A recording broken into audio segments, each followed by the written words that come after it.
Ал.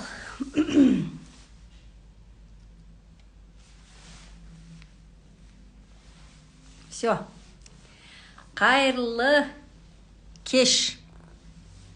Қайырлы кеш барлық қыздар, оқырмандар, қалайық, қалайсыңдар. Бәрі жақсы болса, бәрі жақсы естіліп тұрса, уже кешкі эфирімізді бастай берейік. Сіздің де, біздің де уақытымызды алмай, кешкі эфирді бастай берейік. Міне, Шыңдалдың футболкасымен сіздердің алдарыңызда курткамен отырмын, так как еш жерде отопление жоқ, күн өте салқын, Астанаға көктем кеш келеді демекші, шынымен өте салқын. Қалай жағдайларыңыз? Давайте, мен көптен бері сұрақ-жауап эфирінде өткізген жоқпын. Жеке сұрақтарыңыз қойсаңыздар да болады. Жұмыс бабымен де, курс бойынша да. Алла қаласа, осы 2 күннен кейін толық логопед-дефектолог курсын бастағалы жатырмыз. Өткендегі сабақтардағы тіркелген қыздар, алла қаласа, уже 2-3 күнде чаттар ашылады. Қалайсыңдар? Ал, енді кешегі соңғы жаңалықтарымен бөлісіп өтейін. Аллаға шүкір айтқым келеді.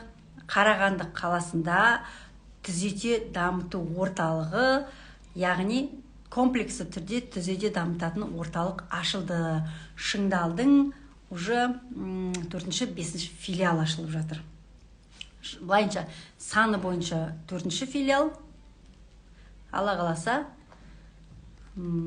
ашылып жатыр. Ол Қарағандыда ішінде остеопат маманы бар, логопед, дефектолог, АФК маманы бар, АБ маманы бар, нейропсихолог бар, сенсорлық интеграция бар. Осының барлығы балаларға бір моментте өте жақсы, сапалы жұмыс жасау үшін барлық жағдай жасалған, және де результат шығаруға дайын мамандар жүр.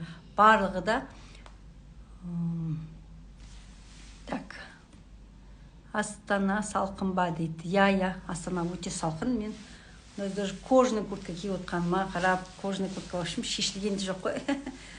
Бүгін азаннан кигенмен кешке шешілген жоқ. Отырмай ма деп қорқам деген.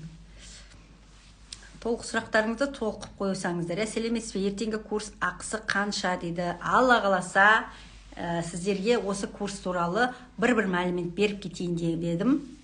Қараңыздар, 8 мамыр күні бізде келесі лег толық логопед-дефектолог курсын бүгін қана Алматыдан ұшып, таңғы 8-де ұшып келіп, кешкі 9:40-та уже самолеті бар.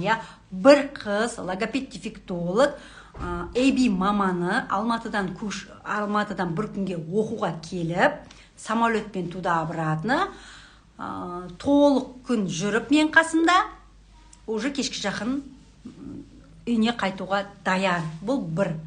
Ол кісі өзі неше жылдық стажы бар, әртүрлі мекемелерде жұмыс жасаған, дефектолог ретінде жұмыс жасаған адам. Яғни ол кезге қазір дефектологиялық, логопедиялық бағытты қосып жатыр. Соған байланысты менің курсымды алып, ол өткен жылдың августінде бастаған. Яғни август, сентябрь, октябрь, ноябрь, декабрь, январь, февраль, март, апрель 9-шы айдан кейін барып қана келіп тұр. Сол үшін сіздерге прям қазір оқыңыз, қазір келе қалыңыз деген сөз емес қой. Ол кісі мүмкіндігі қазір келіп тұр оқуға, мүмкіндігі қазір келіп тұр осы Астанаға келуге. Соған байланысты келіп, оқып, дипломын, сертификатын және куәлігін және сертификатын алып, өте ризашылықпен кетіп жатыр. Көрсеңіздер болады. Зарина ханым өте мықты, Аба Алматы деп жазылып тұрған парақшасынан. Ал Қарағандыда ашылған Ақмарал ханым өте жақсы результаттар көтеріп көрсетіп жүрген өзі логопед-дефектолог. Қазіргі күнде Шыңдал, Қарағанда түзете дамыту орталығының басшысы болып отыр. Оның алдында бір апта бұрын 3-4 күн Қызылорда қаласында болып келдім. Қызылордада менің папамның туылған күні болды.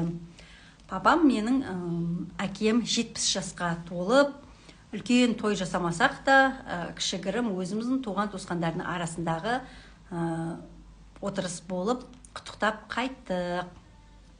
Сөйтіп, бір күн Алматыда, бір күн Астанада, бір күн Қызылордада, қайтадан Астанаға келіп, сосын Қарағандыға барып қайтқан жайымыз бар. Қарағанды қаласындағы Шыңдалда АФК маманның тәжірибесі бар маман ба?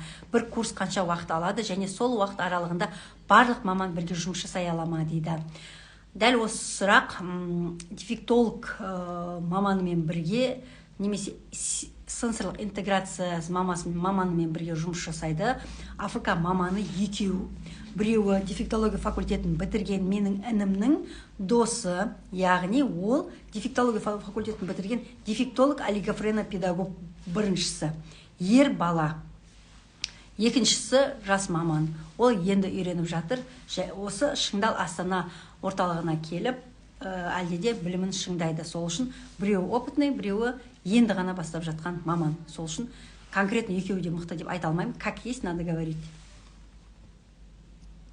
2 жас 8 ай барлығын түсінеді, но қытайша сөйлейді, но қайталауға тырысады. Логопедке барсақ отырмай, жылайма деп уайымдап жүрмін. Апара берсеңізші, басында ол деген даже мықты маман болса да, басында жылауы мүмкін. Ничего страшного. Сол үшін бір мысық деген бәле болды ғой. Осы мысықтан құтыла алмай жүрмесе, честно. Сол үшін апарыңыз, басында жылайды деп, жылайма деп қорқып жүретін болсаңыз, әлде де қорқап жүре бересіз. Ол 3,5-да да жылауы мүмкін, ол 4 жасында да жылауы мүмкін. Сол үшін жылайма деп қорқатын болсаңыз, апармайсыз. Әзір апармайсыз, точно. Еркемай дейді, Динара ханым, саламатсыз ба? Қалай жағдайларыңыз? Кеше ғана Шыңдалда өткен семинардың қатысушылары, өзімнің әріптестерім, бір жағынан қолдауға келген менің қаншама бұрыннан беріге жүріп келе жатқан шәкірт қыздарым бар Қарағандыдағы, солардың барлығы қолдап келіп, гүлдерімен құшақтап, барлық құттықтауларын айтып жатыр.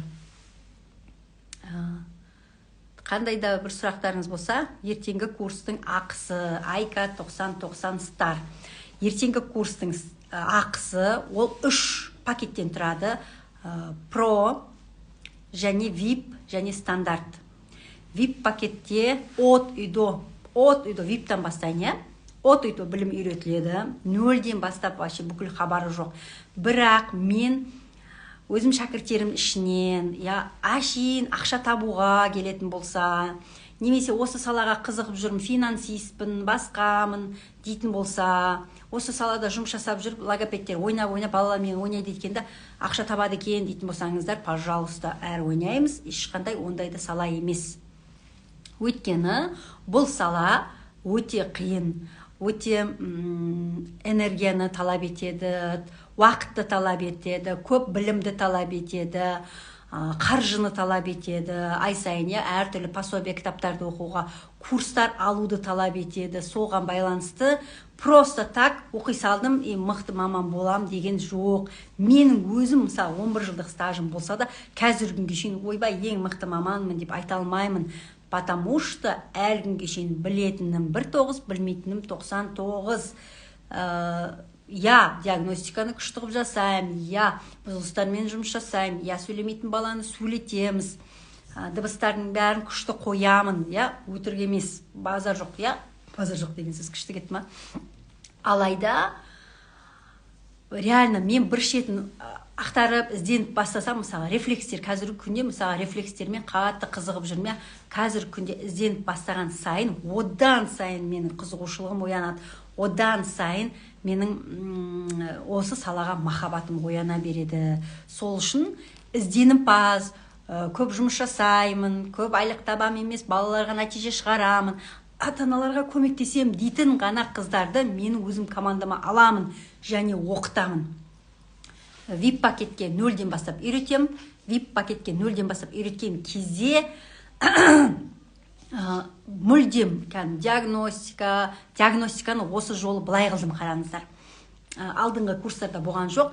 Кәдімгідей камераны қосып қоям, бала кіргеннен кеткенге шейін не істейміз ана баламен, қалай диагностикалаймыз, я 2 диагностика қостым, біреу 2 жасар, біреу 4 жасар. От үйді диагностиканы көрсетемін, ата-анамен қалай сөйлесеміз, диагностика қалай жасаймыз, сосын диагноздарды қалай бір-бірінен ажыратамыз, ол диагноздармен қалай жұмыс жасаймыз, сабақтың құрамына не кіреді, сөйлемейтін баланы қалай сөйлетеміз, дыбыстарды қалай қоямыз, логомассажды қалай жасаймыз, зондтармен қалай обработка жасаймыз, тейпті қалай жапсырамыз, сенсорный интеграция деген не, онымен қалай жұмыс жасаймыз, және жалпы дефектология мен логопедияның айырмашылығы бір-бірімен қалай қосамыз, осының барлығы осы курстың ішіне кіреді. Және VIP-те онымен қатар осы білімнің барлығын қалай ақшаға айналдырамыз. Осы сабағы бар, кабинет, орталық ашу жолдары және практикаға келген кезде мен сіздерге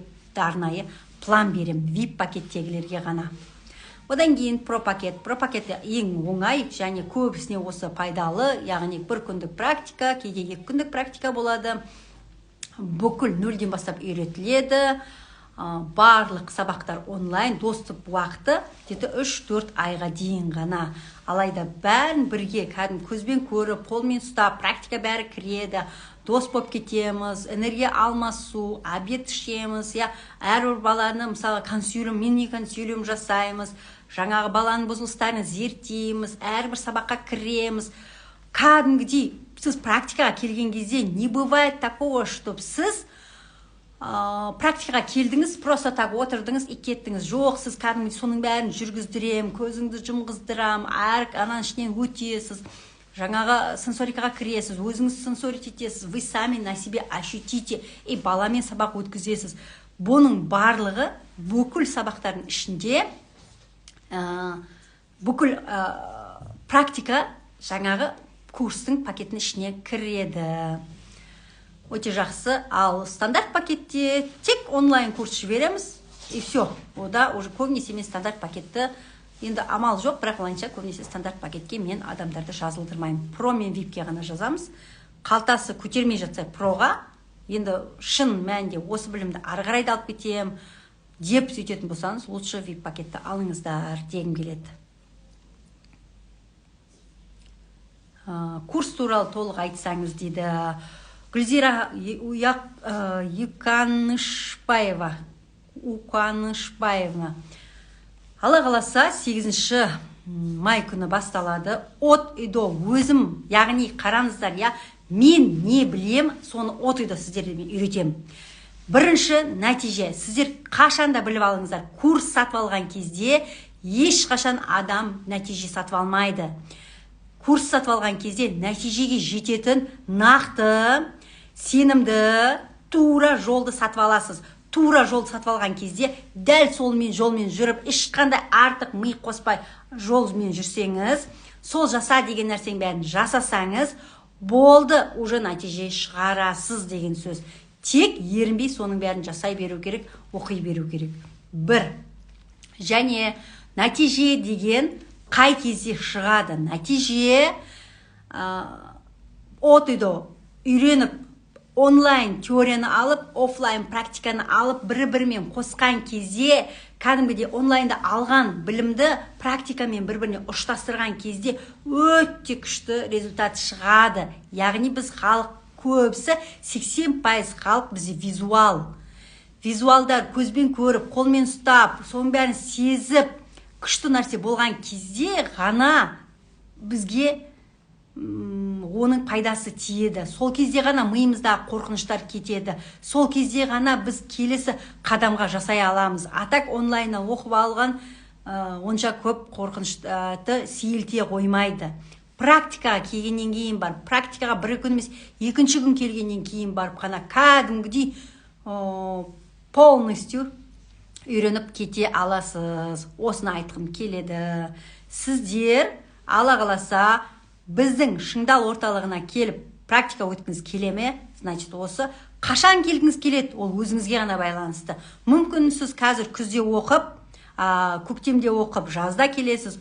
көктемде оқып, күзде келесіз. Жаңағы бүгін Зарина ханым сияқты Алматыдан бір күнге самолетпен туда-сюда келіп тұр ғой, дәл сол сияқты. Тамызда оқып, майдың 6-сында келесіз. Мен білмеймін ғой, сол сияқты. Сіздің уақытыңыз, сіздің жолыңыз қашан түседі. Билеттің құны Қазақстан бойынша орташа есеппен пойыздың билеті 8.000 теңге, самолеттің билеті 22.000 теңге. Алдын ала алып қойсаңыз болады. Кем дегенде 1,5-2 ай бұрын. Сәлеметсіз бе? Ұлым 2 жас 10 ай өз тілінде сөйлейді, өз сөздерді қайталайды. Айтсам, не істеуге болады? 2 жас 10 айда бала, уже қараңыздар, 1 жаста, осы қазір онайыр туралы айтам, қара, 1 жастаңыз, 1 жаста бала бір сөзді айтады. Мама, папа, су, дала, ит, ат, доп деген сияқты, қол деген сияқты айтады. 2 жаста, ровно 2 жаста бала 2 сол сөздердің басын құрайды. Мама дала, мама үй, мама су деген сияқты құрай бастайды. 3 жаста, 2 жас 10 ай уже біз 3 жастың есебімен есептейміз. Өткен ровно 2 айдан кейін ол 3-ке толады ғой, біз 2 жас болып есептелмейді уже. 2 жас 10 айымыз уже почти 3 года болып есептеледі. Ал 3 жаста уже 3 сөздің басын құрайды, яғни сөйлем қып айтады. Енді 2 жас 10 айда бала сөйлем қып құрамаса, тек айт деген кезде ғана айтатын болса, өз тілінде ғана сөйлеп, өздігінен сөйлемейтін болса, баланың миы басқа нәрсеге алаңдаулы деген сөз. Оны қазір сізге басқа мен түсіндіру мүмкін, басқа нәрсеге алаңдаулы не ол? Менің баламның миы басқа нәрсеге қалай алаңдауы мүмкін деген ой айтуыңыз мүмкін, алайда ол сенсорлық нарушение болуы мүмкін. Алайда ол баланың ішегі миымен дұрыс байланыста болмауы мүмкін. Баланың, мысалы, қан айналу, лимфа айналу, баланың жалпы қозғалысы аз болуы мүмкін. Ал бала қалай ғана өседі? Ол бала тек қимыл қозғалыс болған кезде, ол бала көп жүргенде, жүгірген кезде, и то өздігінен стенадан стенаға емес, кәдімгідей инструкциямен жүрген кезде, жүгірген кезде, уақытлы ұйықтаса, уақытлы тамақ ішсе, барлығын жеп тұрса, кәдімгідей киіп тұрса, туалетке өздігінен барып тұрса, туалет шам сием дегенде айтып тұрса, өздігінен ол сөйлейді. Ал сөйлей алмай ма, олай айта алмай ма, әртүрлі сенсорлық нарушение болып тұрса, ол бала өздігімен ол сөйлемейді. Тек қайтала деген кезде, чтоб вы отстали, қоймайсыз ғой, енді өткен бір рет айт деген кезде сізде қоймайсыз, келесі жол қайтадан айтасыз. Сол үшін сізге әйтеуір қайталап береді. Ақмарал, түсініңіз ғой, сәлеметсіз бе, қалыңыз қалай дейді. Ақнұр, өте жақсы, рахмет көп. Так, міне 702-401-0904 Перизат ханым, курс бойынша осы номерге WhatsApp-қа жазыңызда. Перизат Болатхан деген менің продюсерім, менің сестренкам, менің өте жақын құрбым. Қазіргі күнде 1,5 жылдан бері, 1 жылдан аса осы кісімен жұмыс жасап, өте үлкен нәтижелер шығарып жатырмыз. Көптеген проектлер жасап жатырмыз. Алла қаласа, танысып алыңыздар, номеріне шығыңыздар, барлық сұрақтарды қоя беріңіздер. Өйткені бір адам үлгермейді, оның барлығын айтып үлгермейді. Ол кісі любой момент сізге жауап беріп, толыққанды жауап беруге тырысады. Былайынша мен қандаймын, мен айналам сондай. Былайынша, егер менің өмірімде сондай адамдар болса, мен өзім сондай жақсы адаммын деген сөз. Сіздер де мен тыңдап отырсаңыздар, менің сөздерім ұнаса, жазылып курста арғарайда бірге кездесуге мен сіздерді шақырамын. Неге? Өйткені осыны тыңдап отырсыз ба, осы эфирде отырсыз ба, осы эфирде сіз бір инсайт алайыншы, мен арғарайда дамайыншы деген болсаңыздар, бір-біріміздің өмірімізде бармыз ба, значит, это не зря, это просто не зря. Бір-бірімізбен кездесу бұйыратын заман алыс емес шығар деген ойдамын. Про курс қанша оқытады дейді. Про курс, про пакет деген ол, про деген профессионал болу деген ғой. А VIP деген кәдімгідей VIP, соны ары қарай уже білімге айналдыру деген сөз. Про пакет 290 мың теңге қазір жеңілдікпен. Так, Рахмет сіздерге үлкен. Жақын күндерінде запись бар ма сізде? Баламды апарайын деп едім. Жақын күндерде оны шыңдалдың администраторынан ғана сұрау керек. Мен ешқандай запистерімді білмеймін. Бұл пакеттердің бағасы қаншадан дейді? Бұл пакеттердің бағасы стандарт пакет 150 мың теңге, про пакет 290 мың теңге және VIP пакет 490 мың теңге. Қараңыздар, әрбір пакеттің ақшасын ала қаласа прям бесақ баламен ақ шығарып алу мүмкіндігін айтып көрсетіп беремін. Яғни қараңыздар, мына про пакетті 290 мың теңге, я? Орташа есеппен 300 мың теңге деп айтайық. 5 бала алдыңыз, бесақ бала алдыңыз, примерно орташа есеппен 5 мың теңгеден. 5 мың теңгеден 5 бала алдыңыз, уже сізге ол бала аптасына 3 рет келеді. 5, уже 15 мың теңге сізге береді, я? Ол бала айына 12 рет келеді. Бір бала уже 5 ретте 12 рет келеді. Уже 75 мың теңге дайын. Сонда 5 балаңыздың өзі бүкіл сіздің курсыңыздың бағасын шығарып тұр. Ал бұл пакетте, бұл білімде сіз бесақ балаға арналған білім деп алмайсыз ғой. Бір бала алсаңыз да, 10 бала, 20-50 бала алсаңыз да, осы білім керек болады сіздерге.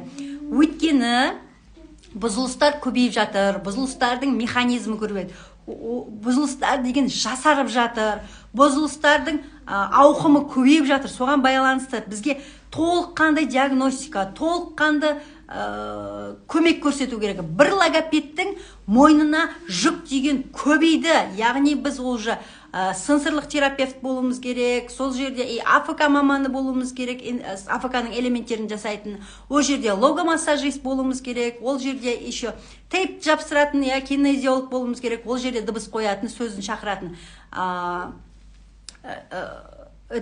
логопед болуымыз керек, дефектолог болуымыз керек. Бір логопед дефектологтың басында көп деген задачалар тұр. Много задачасы тұрған жерде бұның барлығы интегративный педагог деп айтамыз. Интегративный педагог қана бүкіл осы проблемаларды шешіп бере алады. Яғни сіз эрготерапист, психолог, дефектолог, логопед, сенсорик, осылардың барлығын бір мойнымызға алып жүруіміз керек болады. Я, жұмыс көп, я, жұмыс ауыр, өтірік емес, я. Жұрттар деген оны, ой, қиын емес, анау-мынау деп айтпасын, я, өтірік емес, я. Мен доказать етіп берем. Бір оқушыға орташа есеппен кеше айтып жатырмын да, барлық сол жердегі мамандарға Қарағандыдағы, я. Қараңыз, бір баланы орташа есеппен 3,5-4 мың теңгеден алайық, я. 4 мың теңге 40 минут бойы 4 мың теңгеге бір оқушыны алдық дейік. Сол оқушыны 4 мың теңгеге алған, сабағын өткіздіңіз, жұмысын жасап бердіңіз, я, келесі жол қайтан келеді. Яғни сол 40 минутта қаншама нервіңіз кетеді, қаншама энергияңыз кетеді, қаншама күш қуатыңыз кетеді, қанша уақытыңыз кетеді, біліміңіз кетеді, нервіңіз кетеді. Ал нервіңіз сол 4 мың теңгеге, нервный клетки не восстанавливаются, знаете, да? Нервіңіз кетеді, ол кәдімгідей қаншама сіздің Аллах жаратқан нейрондық байланыстарыңыз. Одан бөлек біліміңіз, сіз білімді ешкім бесплатно бермейді. Одан бөлек уақытыңыз, сол 4 мың теңге, сіздің сол уақытыңыз сатып аласыз ба? Біреу сіздің уақытыңыз сатып алып тұр, я? Күш қуатыңыз, энергияңыз, ішкі ресурсыңыз, оның барлығын жигать етіп жатырмыз. Есептеңіз, сол 4 мың теңге ана стоит? Нет. Ол сіз біздің беріп жатқан құндылығымыз, біздің беріп жатқан еңбегіміз одан да көп. Сол үшін логопед дефектолог болам деген кісілер шын қайраты бар, шын жүрегінде оты бар, көзінде оты бар, жүрегінде түгі бар, ештеңеден қорықпайтын, мойымайтын, ештеңе болмай жатады, кейде шынымен болмай жатады, результатта шықпай жатады, я. Ойбай, мынау не болып кетті? Осылардың барлығы шынымен бойыңызда болса, сіздің бойыңызда осылардың бәрі болса, то, пожалуйста, келіңіздер. Ал егер ондай жоқ болса, сіз ойламаңыздар, ашин отырып, ақша табам деген ойға болмаңыздар. Мен өзім шәкіртім ретінде сіздерді менің шәкіртім болуға, менімен бірге шыңдалуға, менімен бірге практика өтуге шақырамын. Өте керемет жан екенсіз, көріп, танысып, өзіңізді тыңдап, білім алып қайтқаныма өте қуаныштымын. Еңбегіңіздің жемісін көріңіз. Өте мықты мамансыз дейді. Рахмет, рахмет. Былайынша, кешегі күнде күшті инсайттар болды өзіме де ше, кәдімгі остеопат маманның сабағы болды, невропатолог ше, нетрадиционный невропатологтың сабағы болды, және менің сабағым болды. Мен уже ол сабақты кеше Алматыдағы үлкен семинар болды, Агуда. Сол сабақты мен сол жерде өткен тұғым, сол слайдпен өттім. Енді әрине бұл жерде аз ғана аудитория болды. Но мен аз екен аудиториямен азақ айтайын деп тұрған жоқпын ғой, дұрыс па? Бір адам болса да, 5 адам болса да, ол менің аудиториям. Сіздер кеше мысалы 90 адам отырдыңыздар, бүгін 22 адам отыр, екеуі бірдей, бәрібір ол да аудитория. Сол үшін сіздердің барлықтарыңызға басым деймін.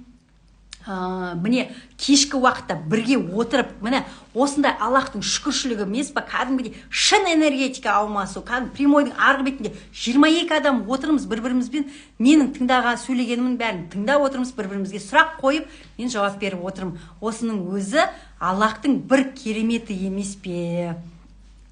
Шүкіршілік айтамын, осындай мықты заманда өмір сүріп жатқанымызға. Қазір мүмкіндіктер заманы. Үйде отырып-ақ ақша табатын, үйде отырып-ақ бүкіл шетелді көріп қайтатын, интернет арқылы әрине. Үйде отырып-ақ неше түрлі нәрсені көретін, үйренетін заман.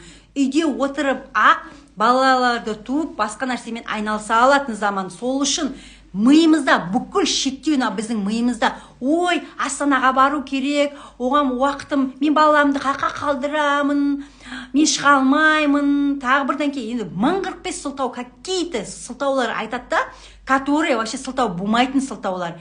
Ой, на самом деле, просто сіздікі қымбатсынып тұрды, на самом деле ол ешқандай да қымбат емес. Мен конкретно қымбат нәрселерді мен көрсете аламын.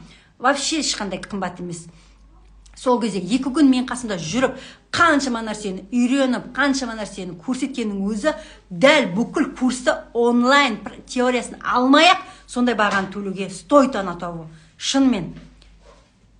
Егер миллион табатын адамның қасында жүрсеңіз, сіз миллион табасыз. Егер 5 миллион табатын адамның қасында жүрсеңіз, сіз 5 миллион табасыз. Ал егер шемішкі шағып өсек айтатын адамдармен отырсаңыз, 2 күннен кейін сізде солармен бірге өсек айтып отыратын боласыз. Ал біздің ортада бірде-бір өсек айтатын адам жоқ, бір-бірін жамандайтын адам жоқ. Тек дамушы ортада жүретін адамдар көп. Сол үшін біз келген кезде, мысалы, мына баланың бұзылысын былай қылуымыз керек деген сияқты сондай ғана әңгіме болады. Басқа ана орталық мындай екен дейтіндей емес, потому что не суди, да не судимый будете деген бар, Мен бір орталық туралы айтатын болсам, явно басқа бір орталық кейін мен туралы айтатын болады. Бұл бір. Екіншіден, менің орталығым басқа да ешкіммен біз жарыспаймыз. Даже если орталықтар көп болса да, мысалы, кеше Қарағандыдағы, кеше әртүрлі орталықтардың басшылары келіп отыр, Бұл орталықтардың барлығы реттен жаңағы бір-бірімізбен олар конкурент емеспіз. Біз бір-бірімізбен әріптеспіз, доспыз, үзеңгілеспіз. Барлығымыздың жасайтынымыз, барлығымыздың жұмыс жасап жатқанымыз бір пұшпақ, кәдімгі үлкен балалардың тілі деген үлкен бір іс. Соны шет-шетінен әркім өзі қолының келгендігінен, миының жеткендігінен, энергиясының жасағандығынан әркім өз шетінен алып, шет-шетінен балалардың тілін түзеп жатқан, бір-бірімізбен әріптес, дос, мұңдаспыз. Барлығымыз мұңымыз бір. Айтатымыз сол бала, айтатымыз сол тіл, айтатымыз сол бұзылыс, айтатымыз сол ата-аналардың проблемалары. Отырып алып біреу жамандау емес. Сол үшін бір-біріміздің мұңын түсінетінше, шын айтам, бәрі наизнос сейчас работает. Көп деген орталықтар баласын сыйғыз алмай жатыр. Ана баланы, мына баланы қайда жібереміз? Броньда тұр қазір. Сондай болып кетті да.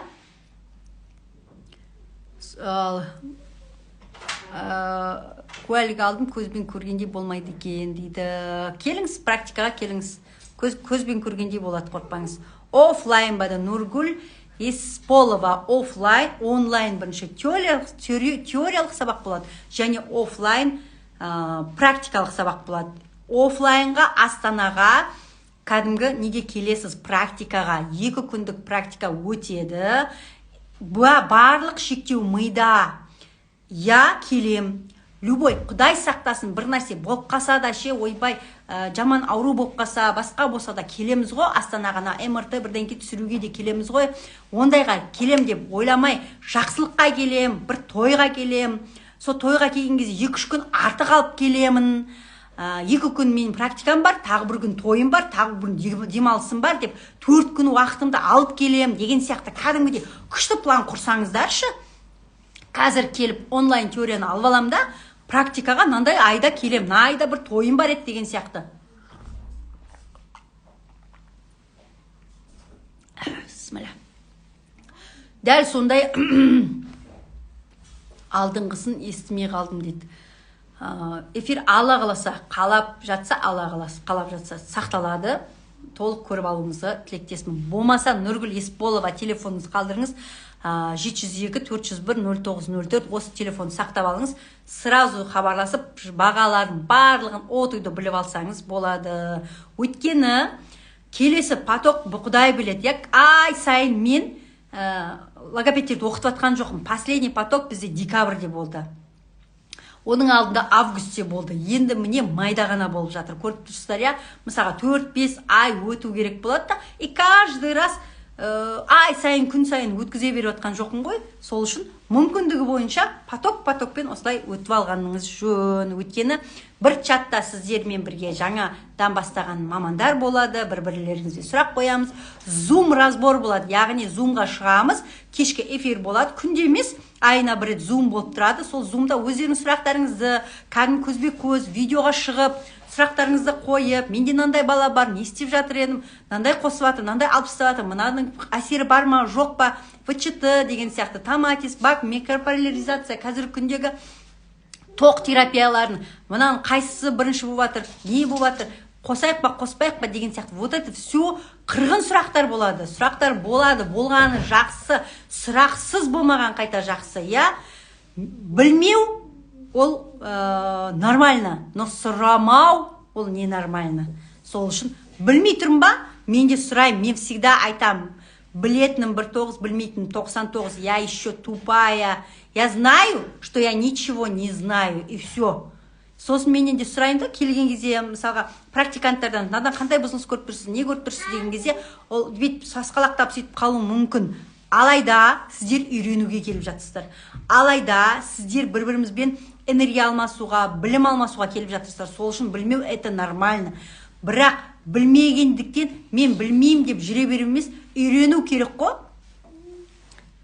Кәдімгі Құранның өзінде де айтқан ғой, білмейсіздер ма, білетіндерден сұраңыздар деген бар. Просто.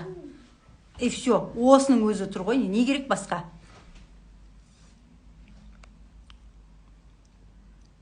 Про курсқа куәлік кірмейді.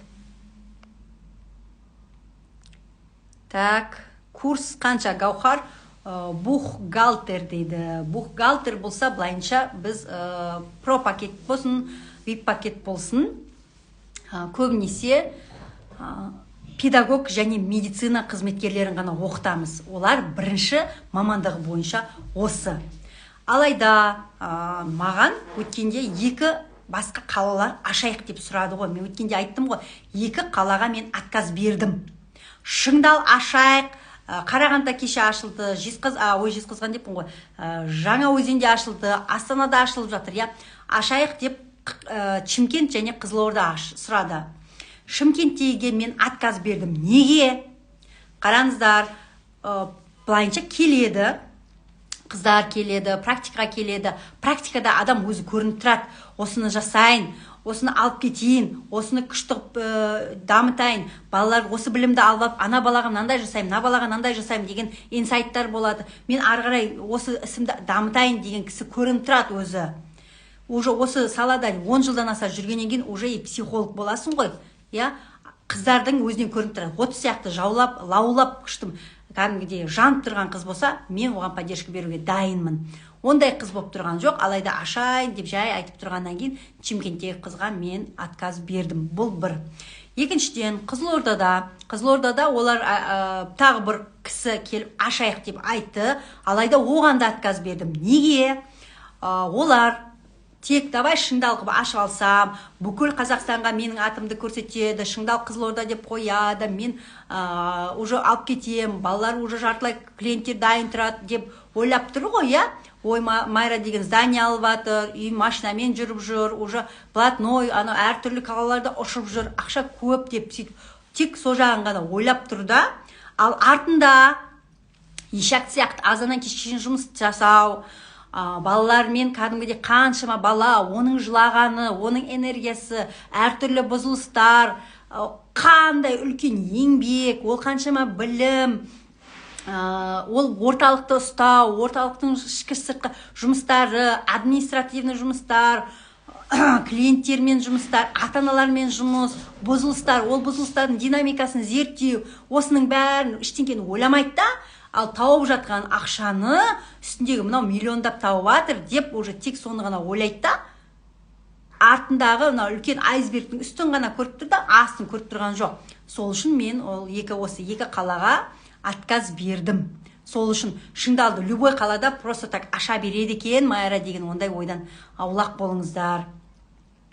Ашамыз, егер практикаға келген кезде, танысқан кезде кәдімгі жанып тұрған, осы саланы дамытам, өзімді де шыңдайым, балаларды да шыңдайым, өзім де шыңдалам, балаларды да шыңдалтып берем, тілдерін шығарам, таза сөйлетем, өзім таза сөйлейм деп тұратын адам болса, почему бы и нет? Бүкіл Шыңдал Астана бар, Шыңдал Жаңаөзен бар, Шыңдал Қарағанды бар, Шыңдал Астанадағы 3 филиал бар. Осының барлығы да ішіндегі адамдардың бәрі бітіп, жай келсең кел деп отырған адам жоқ. Бәрі де кәдімгідей уже қырын жұмыс жасап тұрған қыздар. Сол үшін мен ашатын адамдарды өзім таңдаймын. Поддержка беруге мен дайынмын. Сәлеметсіз бе, понимание толық емес, диета ұстаңдар дейді. Қалай қарайсыз осыған дейді. Понимание толық емес, диета ұстаңдар дегенге өте жақсы қараймын. Потому что өзімізде сіз, мысалға, өзі Құранда да басқа жерде айтылған, я, аш құрсақ жүрген адам миы жұмыс жасайды. Егер сіз тамақ ше берсеңіз, я мысалы азан түс кеш тамақ ше берсеңіз, миыңыз көп жұмыс жасағысы келмейді, ұйқысы келеді, жатқысы келеді, оны өйткені ми көп энергия жұмсайды, асқазан ішектегі жұмыстарды, тамақтарды қорытуға кетеді. Бұл бір. Ол кезде уже ми жұмыс жасамайды деген сөз. Бұл бір кәдімгідей. Екіншіден, кишка всему голова. Мен уже қанша стористарда, қаншама кітаптарда, бәрінде көрсетіп жүрген кітабымды, оқып жүрген кітабымды айтып жатырмын. Кишка всему голова. Даже головадан да жоғарғы нейрон, ішектің ішіндегі нейрондар, мына төбедегі нейрондармен рулят. Бұл екі. Үшіншіден, біз энергияны, балалар особенно энергияны қайдан алады? Тамақтан алады. Істеп алды, не дейді, сникерсни, не тормозни деп айтады ғой, я жеп алды, тәтті жеп алды да, и ана іштегі тәтті жеген, ол быстрый углеводтар энергия берді, и ол бала жүгіріп ойнай берді. На самом деле ол балада бірде-бір энергия жоқ. На самом деле ол бала вообще истощенный, тек тәтті жеп, ал тәттілер ол ішіндегі құрттар, ішіндегі жаман бактериялар сол ғана жеп жатыр. Шын тұрыс, түзу, жақсы бактериялар, которые етті қорытатын, сүт қышқылдарын қорытатын, ондай бактерия оның шегінде жоқ. Сол шек дұрыс жасамағаннан кейін мидағы нейрондарға ол дұрыс сигнал бермейді.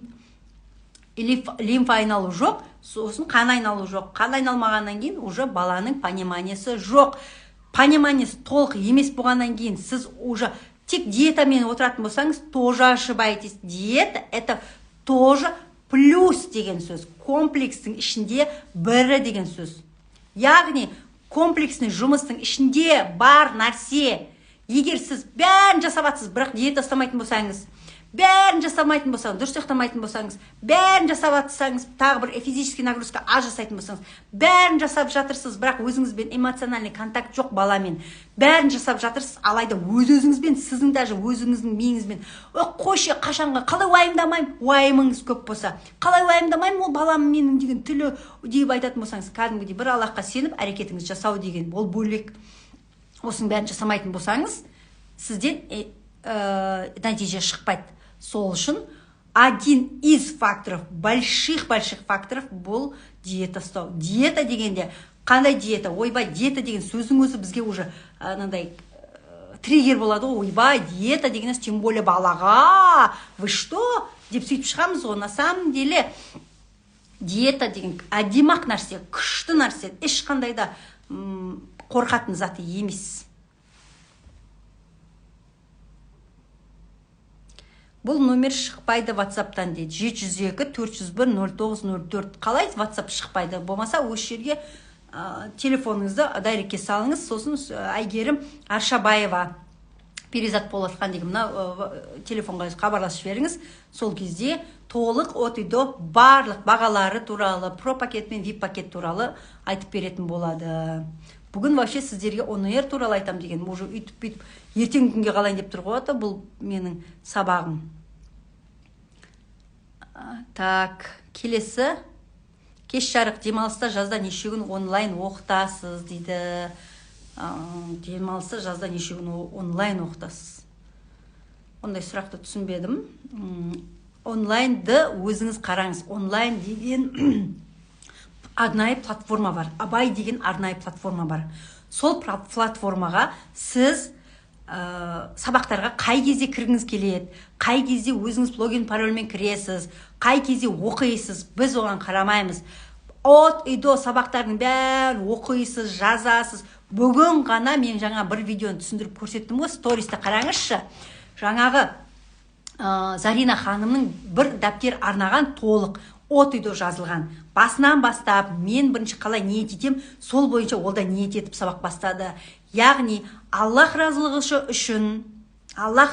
үшін әрбір келген баланың тілін тап-таза қылуға ниет еттім. Мен өзім үшін емес, бала шағам үшін емес, ақша үшін емес, менің ниетім, бірінші түпкі ниетім қандай болды? Аллах разылығы үшін жасағым деген кезде, сіз уже без никаких принуждений, уже қорықпай-ақ, уже кәдімгідей жасай бересіз, уже ниет етіп қойдыңыз ба, все уже нәтижесін Аллах артынан бере береді. Сол үшін онлайнды өзіңіз білесіз. Ол 3 айда алып кетуіңіз мүмкін, ол 1 айда алып кетуіңіз мүмкін. Мүмкін 9 ай бойы сіз сол сабақты оқып, бір 9 айдан кейін келуіңіз мүмкін. Это вообще сізге ғана байланысты. Сол үшін өзіңіз білесіз, я? Келесі, одан неше күн оқимыз.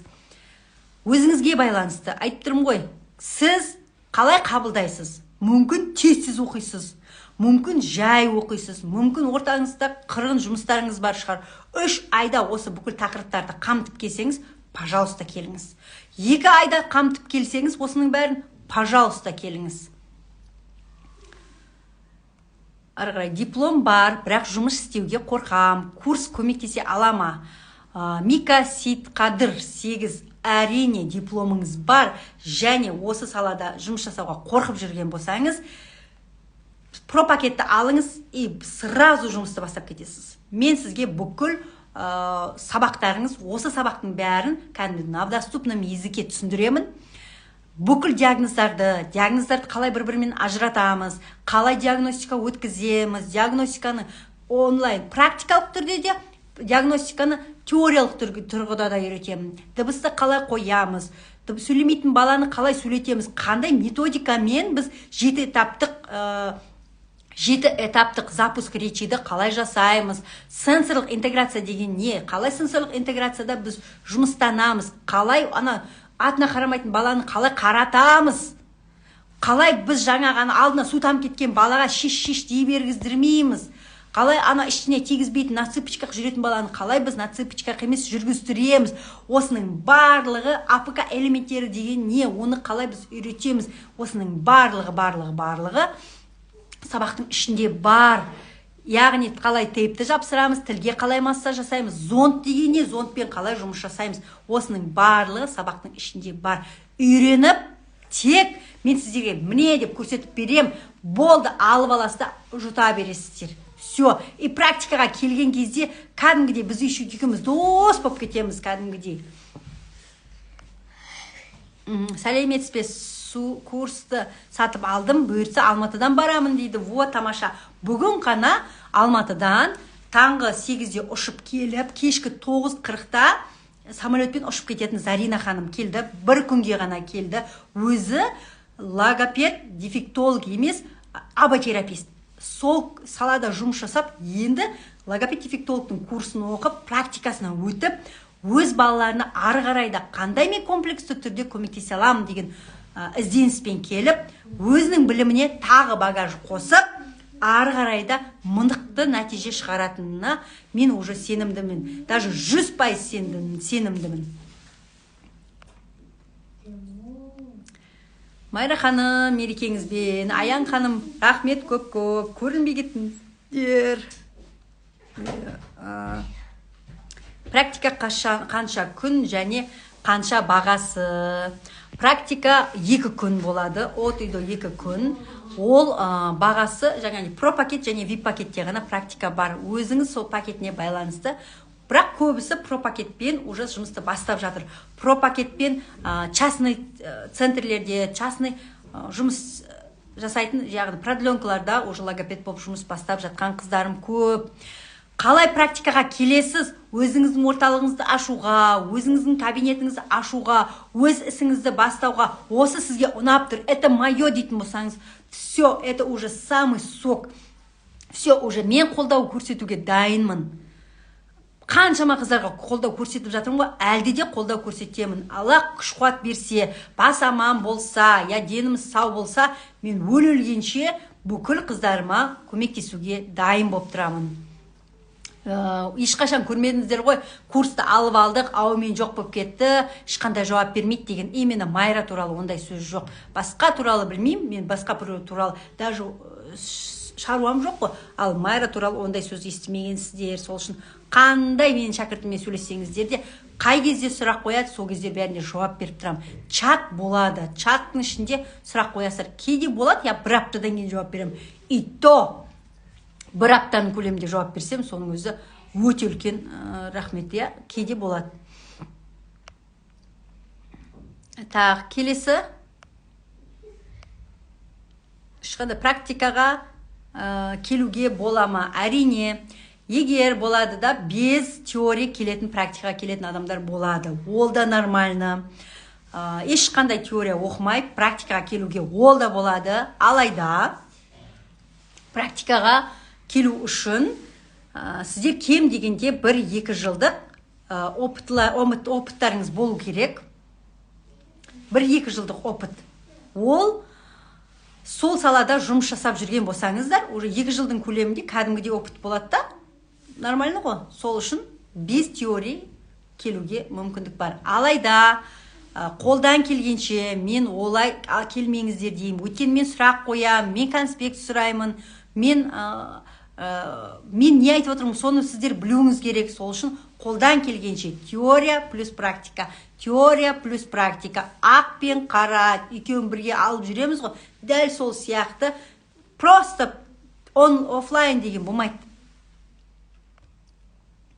Курсқа жазылу қалай болады? Курсқа жазылуына 8702-401-0904 телефонына хабарласамыз, Перизат ханымға хабарласамыз да сразу жаза береміз.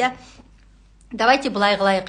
Мен сіздерге қазір осы курсқа жазылу үшін бірінші предоплатаны осы 5000 теңге на номерге 5000 теңге салып жібереміз. Бүгін қазір соңғы 10 минутта кім алғашқы болып 5000 теңгеден предоплата салып жібереді, сол кісілерге 10%, кейде даже 15%-дық жеңілдік береміз. Әрбір пакетке 10 немесе 15%-дық жеңілдік береміз. Өткенде жақсы скидкамен жазылып алған кісілер бар, алайда бүгінгі жазылған кісілерге 10-15%-дық жеңілдік қарастырылған. Давайте 15 минут уақыттың ішінде сіздерден де уақытымызды алмаймыз, біздің де уақытымызды алмаймыз.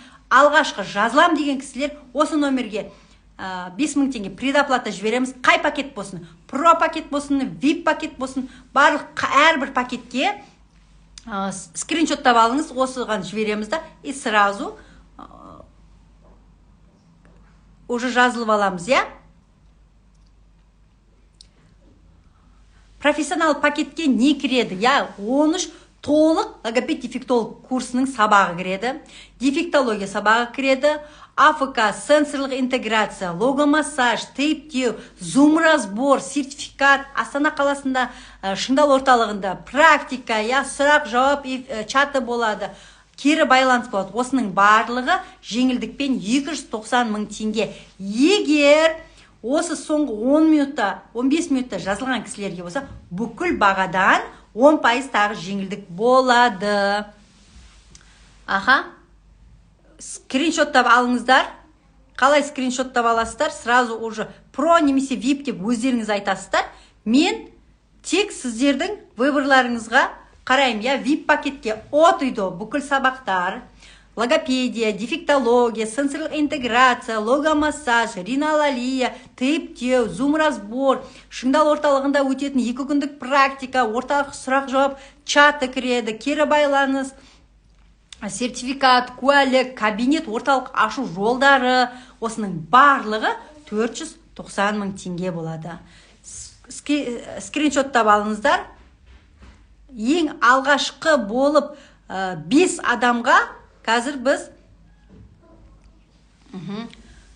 5 мың теңге мен ғана тек предоплата жібереміз, и все, сразу тіркеліп аламыз. Жақсы ма?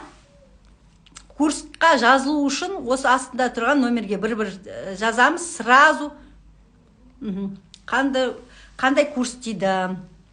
Г. Дуанбекова. Қараңыздар, өзім логопед дефектолог, 11 жылдық еңбек өтілім бар логопед дефектолог ретінде бар білгенмен сіздермен бөлісемін. Яғни 0-ден бастап осы салаға қызыққан әрбір жанға, осы салаға қызығушылығы танытып жүрген тәрбиешілерге, психологтарға, ерекше баласы бар аналарға және осы салаға келем деп жүрген мұғалімдерге, медицина қызметкерлерін сіздерді логопед дефектолог болуға шақырамын. Алайда қызығушылығыңыз болса, аналарға көмектесем дейтін ниетіңіз болса, балалармен бірге жұмыс жасаймын, балалардан энергия алмасып, күшті результат шығарам дейтін ниет болсаңыз, сразу тіркеліп алыңыздар. Мен сіздермен бар білгенмен бөлісемін. Менің жолымды сатып алу арқылы дәл мен сияқты результат жасаңыздар. Дәл мен сияқты мықты-мықты орталық кабинет ашып, одан да асып кетіңдер. Ұстаздан шәкірт озат деген сөз бар. Ұстаздан шәкірт озыңыздар. Ештеңе қылмайды, бәрі жас, бәрі одан да үлкен-үлкен результаттар жету керек. Мен соларға қарап, марқайып, шынымен менің оқушыларым, менің балапандарым, менің қыздарым деп айтып отыратындай болайын. Сол үшін толық логопед дефектолог курсы 0-ден бастап үйрететін логопедия, дефектология, диагноздарын бір-бірімен ажырату, дыбыс қою, дыбыс шақыру, тейптеу, сенсорика, зондовый, осылардың барлығы да кіреді. Әйгерім Жанмалова деген қанша курс дейді, про пакет 290 мың, VIP пакет 490 мың, стандарт 150 мың. Стандартта ғана практика жоқ. Алайда мен сіздерді практикаға шақырамын. Практикада 2 күндік практика мен қасымда жүріп, кәдімгідей энергия алмасып, білім алмасып, көзбен көріп, қолмен ұстап, әрбір бұзылысты зерттеп, көріп, тонусын қарап, тілдің астын қарап, осының бәрін зерттемесеңіз, сіз практикаға келмегеннен кейін бәрібір бойда қорқыныш тұрады. Қалай практикаға келесіз, сіздің қорқыныштарыңыздың бәрі сейіледі. Қалай практикаға келесіз, сіз кәдімгідей келесі уровеньге, келесі деңгейге шығасыз. Қалай практикаға келесіз, сіз кәдімгідей сознание деген ашылады. Қандай адамдармен араласасыз, сол адамдармен сіздің араласқаннан кейін сол адамдардың энергетикасы сол аурада жүресіз. Келесі, ассалаумағалейкум, онлайн сабақ па дейді. Тажмуратова, онлайн теориялық, логопедиялық сабақтар, офлайн практика. Онлайн мен офлайнды бірге кезіктірген кезде осы система, бұл система өте күшті жұмыс жасайды. Яғни онлайн теория, офлайн практика. Осы арқылы қаншама ата-аналар өз балаларына логопед бола алды. Осы практика арқылы қаншама қыздарым кабинет орталық ашты. Осы система арқылы көп деген аналар ары қарай логопед болып басқа балаларға да көмектесе бастады. Осы системамен мыңдаған менің қыздарым мыңдаған күшті результаттар шығарып жатыр. Өйткені практикада таныстық, практикада достық, практикада ары қарай алға жылжу, жақсы нәрседі үйрену, бүкіл бұзылыстарды көзбен көру осы қажет болады. Тек практика сабағыңызды алсам дейді. Тек практика сабағында алуға болады, алайда бағасы почти сондай бірдей болады. Ешқандай да төмен болмайды, алсаңыз да, алмасаңыз да. Алайда кем дегенде 2 жылды жұмыс жасап жүрген болсаңыз, кабинетте не орталықта істеп жүрген болсаңыз, то без практика келуге мүмкіндігіңіз бар. Қай жақтансыз дейді. Өзім Қызылорда қаласының, Қызылорда облысы, Жалағаш ауданының тумасымын. Қазіргі күнде Астанада Шыңдал түзеде дамыту орталығының басшысымын. Сізбен қалай хабарласуға болады? Осы телефон міне 702-401-0904 арқылы курсқа тіркелу, алғашқы тіркелгендердің бесеуіне өте жақсы жеңілдіктер қарастырылады. Перизат ханымнан бүкіл от-үйді тексеріп, сұрап барлығын барысын, сабақ барысын. Бұл бірінші рет өткізіп жатқан жоқпыз. Бұрында да өткізгенбіз. Қазіргі күннің өзінде, бүгіннің өзінде Алматыдан Зарина деген ханым келіп, жұмыс жасап жүрген дефектолог ханым келіп, өз білімін шыңдап, өз білімін ары қарай да ұштап кетті, шыңдалып кетті, я. Кәдімгі бір күннің өзінде 8-де келіп, кешкі 9-да самолетке мініп, осы екі ортада қандай үлкен-үлкен инсайттарды алып қайтып жатыр, я. Оған қоса достығымыз, оған қоса үлкен біздің білімімізді арқалап, білім багажын арқалап қайтты. Ал білім азбайды, оқу тозбайды деген сияқты ешқашан сізден біліміңізді ешкім тартып ала алмайды. Практика қанша тұрады? Тек практика деген жоқ. Онда Алла қаласа келген кезде хабарласасыздар. Рахмет көп-көп, қандай күшті дейді. Келіңіздер, сіздердің барлықтарыңызды Алла қаласа үлкен өзімнің 8-ші мамыр басталатын толық логопед дефектолог курсына шақырамын. Шыңдал түзете дамыту орталығында сіздерді практикаға күтемін. Осы практикада сіздермен жүзбе-жүз болып, барлық бұзылыстарды бірге көріп, бірге анықтап, зерттеп, консультация бірге жүргізіп, бұзылыстарды бірге зерттеп, қарап, үйрету арқылы сіздерге көптеген нәрсені үйреніп, ары қарайда әрбір ауыл, аудан, қалаларда бір мықты кем дегенде бір мектепте біреу, бір орталықта біреу кем дегенде болу керек. Қазіргі күнде орташа есеппен статистика жүргізеді. Бір Қазақстан отбасында кем дегенде 3 бала, максимум 5 бала бар. Орташа есеппен 4. 3 баланың кем дегенде біреуінде тілдік бұзылыс бар. Яғни ол дыбыс сөйлеу алмауы мүмкін, біреуі дұрыс сөйлемеуі мүмкін, біреуі тұтығуы мүмкін, біреуі р, л, с, ш деген сияқты дыбыстан проблема болуы мүмкін. Осылардың барлығы тілдік проблемаға бір логопед, баяғыда семейный врач деп айтатын еді ғой, семейный врач керек деп айтатын, бір семьяға біреу. Дәл сол сияқты қазіргі күнде бір семьяға бір логопед қажет болатын заман келіп тұр. Соған байланысты логопед дефектолог қазіргі күнде өте актуальды, өте қажетті, әрбір өсу мүмкіндігі бар сала, ары қарайда ізденіп үлкен табыстарға жететін мүмкіндік. Сол үшін осы мүмкіндікті жіберіп алмаңыздар. Алла қаласа үлкен сіздерді табыстарға, үлкен мүмкіндіктерге, жақсы екі өмірімізге де пайдалы. Қазір күнде де аналардың алғысын алып, аналардың алғысы арқылы Алланың алғысын алып, екі өмірімізге де сауапты жұмыс жинайтын үлкен сауапты іспен айналысыңыздар деп сіздерді мен шақырамын. Сол үшін логопед болып, балаларға көмектесесіз, логопед болып аналарға көмектесесіз, логопед дефектолог болып көптеген өзіңіз туған туысқандарыңызға, көрші көлемге, сол мектептің балаларына, ең кем дегенде өз балаларыңызға көмектесу арқылы сіз осы мамандықты игеріп кетсеңіз, нұр үстіне нұр болар еді.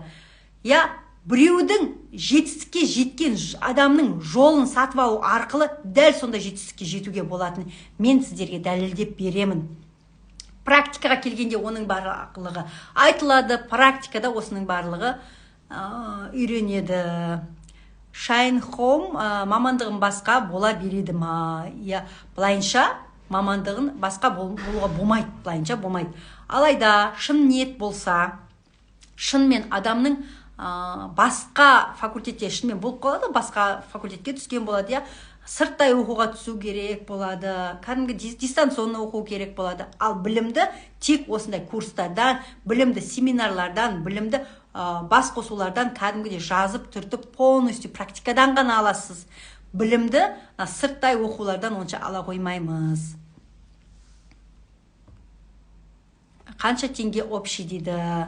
Егер про пакет болса 290 мың теңге, VIP пакет болса 490 мың теңге. Екі пакетті ғана айтам, ал практика тұрғыда өткені стандарт пакетті көбінесе мен айта қоймаймын. Ал енді қысқа ғана сұрақтарыңызға жауап беруге мен дайын болайын. Қандай сұрақтарыңыз бар?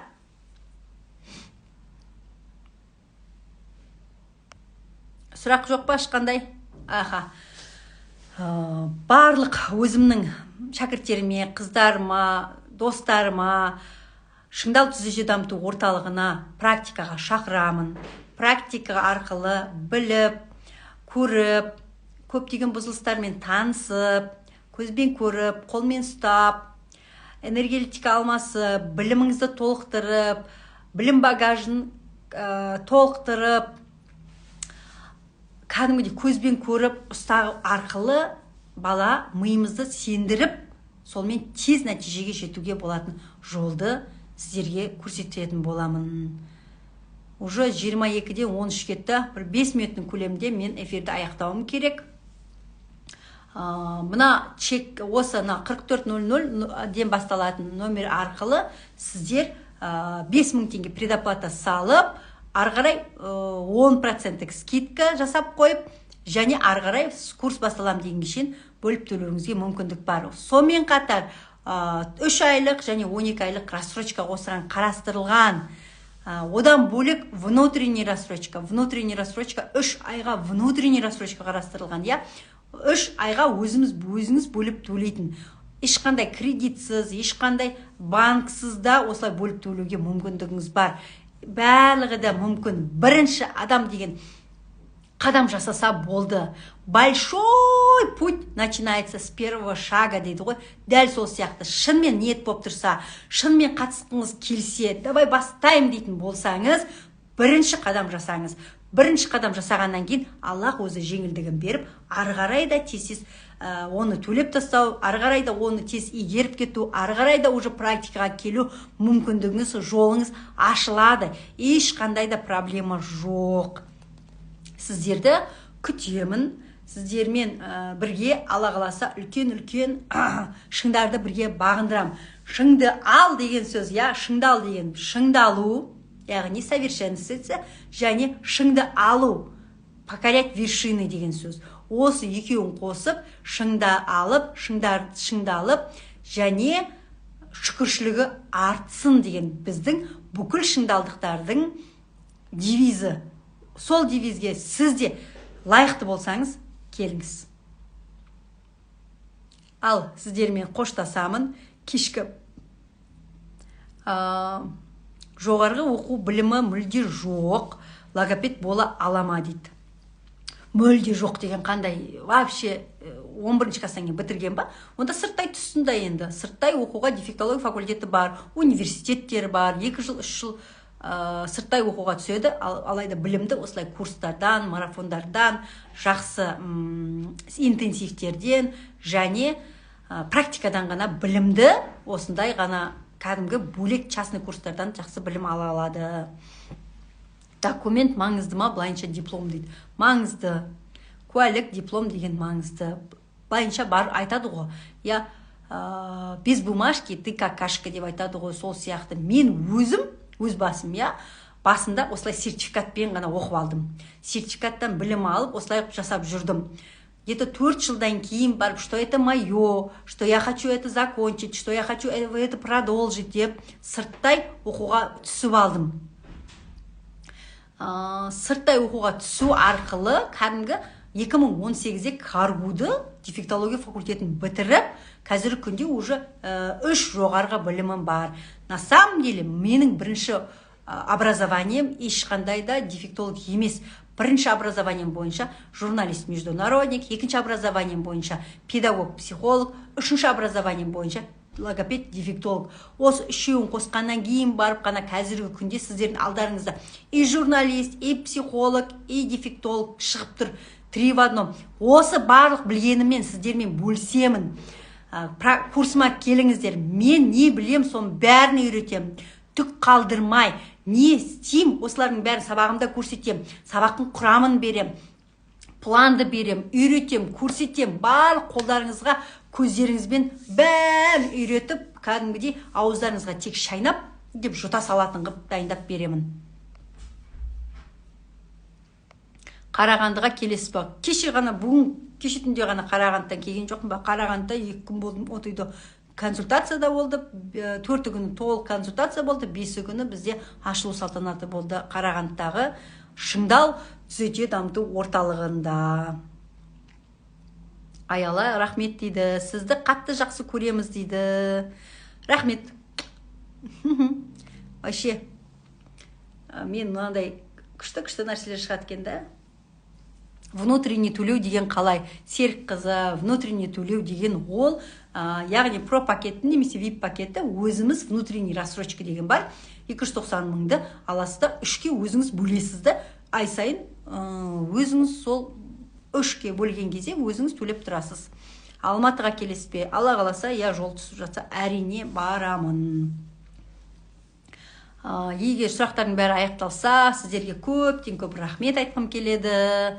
Аллах тағала осындай мүмкіндікті берген, свет берген, интернет берген, телефон берген, барлығымызға интернет Wi-Fi қосып қойған, бір моментте 2-3 адам, 10 адам бір эфирді көруге мүмкіндік берген, инстаграмға, телефонға шығуға мүмкіндік берген, сөйлейтін тіл бергеніне, кешкі уақыт бергеніне, қолымызды бос қойғанымызға, алдымызға бәрін дайындап беріп тұрған Аллахқа сансыз шүкіршіліктерді айтамын.